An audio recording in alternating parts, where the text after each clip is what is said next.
સમાચાર હવે વડોદરાથી, જ્યાં બરોડા મેડિકલ કોલેજના વાઇસ ડીન પર અડપલાનો આરોપ લાગ્યો છે। વિદ્યાર્થીનીઓના હાથ પકડીને પોતાના શરીર પર ઘસાવ્યાનો આરોપ છે। બીજા વર્ષની વિદ્યાર્થીનીઓના વાયવા દરમિયાન આ બેહુદુ વર્તન કર્યાનો આક્ષેપ છે। વિદ્યાર્થીનીઓએ પ્રોફેસર ડોક્ટર અમોલ ભાવે સામે કરી છે ફરિયાદ। સમગ્ર મામલે તપાસ વિમેન્સ હેરેસમેન્ટ વિભાગને સોંપી દેવાઈ છે।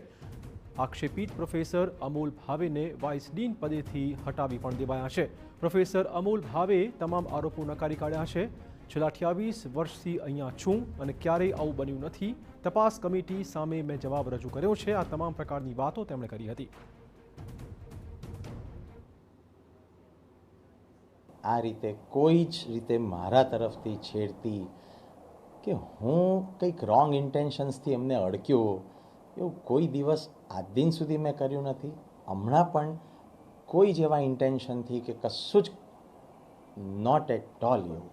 બરોડા મેડિકલ કોલેજની અંદર ફાર્મેકોલોજી ડિપાર્ટમેન્ટની વિદ્યાર્થીનીઓ સાથે તેઓના જ પ્રોફેસરે બેહુદુ વર્તન કર્યું હોવાનો વિદ્યાર્થીનીઓ દ્વારા આક્ષેપ કરવામાં આવ્યો છે। આ સમગ્ર મામલે જે મહિલા વિંગ છે કે જે મેડિકલ કોલેજની અંદર હેરેસમેન્ટ વિરુદ્ધમાં કામગીરી કરે છે તેઓને તપાસ સોંપવામાં આવી છે।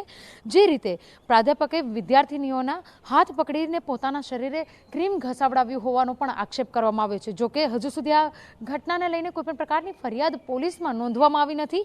જે રીતે મેડિકલ કોલેજના બીજા વર્ષમાં ફાર્મેકોલોજી ડિપાર્ટમેન્ટમાં પ્રેક્ટિકલ વાયવા દરમિયાન આ ઘટના બની હોવાની જે છે તે ફરિયાદ ઉઠી છે। 13થી વધુ વિદ્યાર્થીનીઓએ આ પ્રકારની ફરિયાદ કરી હોવાની વિગતો સામે આવી છે।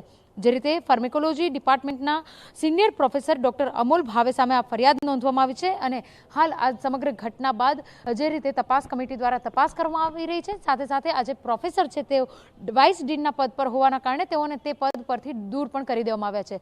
મહત્વની વાત છે કે છેલ્લા એક સપ્તાહથી જે કમિટીના હેડ છે તેઓ કોલેજ ખાતે હાજર નહીં હોવાથી કમિટીનો હજુ સુધી રિપોર્ટ આવ્યો નથી અને જે પરિણામ આવવું જોઈએ તે જાણવા મળ્યું નથી। જોકે પ્રોફેસરે પોતાના બચાવમાં કહ્યું છે કે આ પ્રકારની ઘટના કરવાનું કે આ પ્રકારની હરકત કરવાનું તેઓ ક્યારેય વિચારી ના શકે।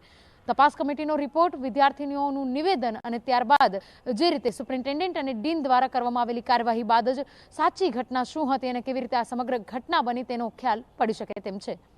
કેમેરા પર્સન રોહિત ગોયલ સાથે અંજલિ ઓઝા, TV9 વડોદરા। તો મળતી વિગતો પ્રમાણે 13થી વધુ વિદ્યાર્થીનીઓએ સમગ્ર મામલે ડીન સમક્ષ લેખિતમાં ફરિયાદ કરી, જેમાં આક્ષેપ કરાયો છે કે પ્રાધ્યાપકે અનેક વિદ્યાર્થીનીઓ સાથે અશ્લીલ હરકતો કરી હતી। વિદ્યાર્થીનીઓના હાથ પકડી મને ક્રીમ અહીંયા લગાવે તો તને કેવું લાગે તેમ કહીને તેમના શરીરે વિદ્યાર્થીઓના હાથ ઘસાવ્યા હતા। વિદ્યાર્થીનીઓની ફરિયાદ બાદ વાઇસ ડીનને તેમના પદ પરથી દૂર કરાયા છે અને પરીક્ષા સંબંધિત કામકાજ પણ આંચકી લેવાયું છે।